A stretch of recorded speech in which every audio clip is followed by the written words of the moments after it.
Materi selanjutnya yaitu tentang momen. Momen merupakan kecenderungan objek atau benda untuk bergerak rotasi atau berputar akibat pengaruh dari suatu gaya.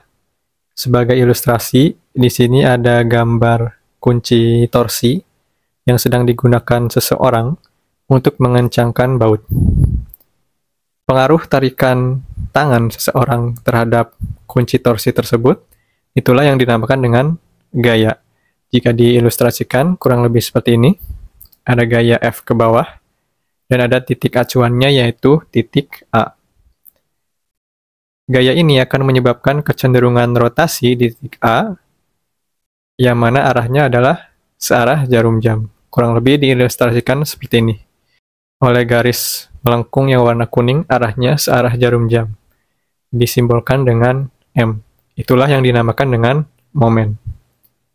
Nah, momen ini besarnya tergantung pada gaya F yang diberikan, juga terhadap jarak yang tegak lurus antara garis kerja gayanya terhadap titik acuan.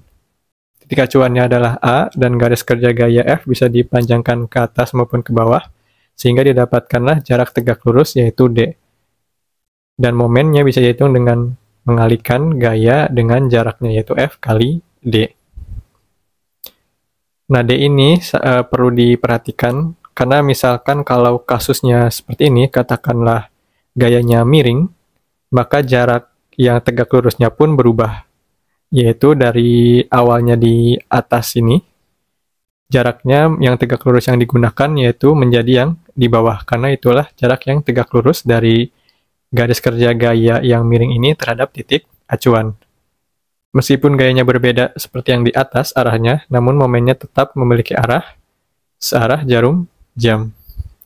Kemudian kasus yang lain juga, jika gayanya itu memiliki arah miring yang lain, maka jarak yang tegak lurusnya yaitu D-nya juga akan berubah.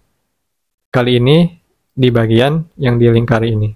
Maka nanti perlu diperhatikan mengambil D-nya itu adalah jarak yang tegak lurus terhadap gayanya atau terhadap garis kerja gayanya.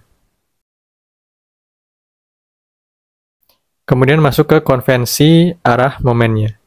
Di sini ada gambar ilustrasi batang yang warna hitam, disederhanakan, punya titik rotasi di A, dan juga terdapat pengaruh gaya luar F dari arah bawah. Sehingga akan terjadi momen di titik A, yaitu arahnya berlawanan jarum jam. Bisa dibayangkan ya. Nah, kalau arahnya berlawanan jarum jam, maka nilai momen itu adalah positif. Sebaliknya, jika arah gayanya dari atas, maka akan menyebabkan momen di titik A yang arahnya searah jarum jam. Kalau arahnya searah jarum jam, maka dia momennya bernilai negatif.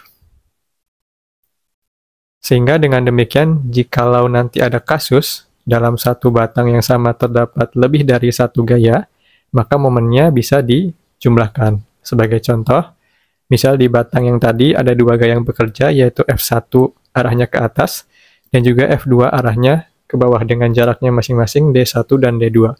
Maka sigma momen di titik A bisa dijumlahkan di titik A ini dengan konvensi tanda berlawanan jarum jam adalah positif. Maka kontribusi dari gaya F1 adalah momennya arahnya berlawanan jarum jam. Bisa dibayangkan ya. Maka nilainya positif, yaitu F1 dikalikan D1. Kemudian dikurangi oleh kontribusi momen dari gaya F2.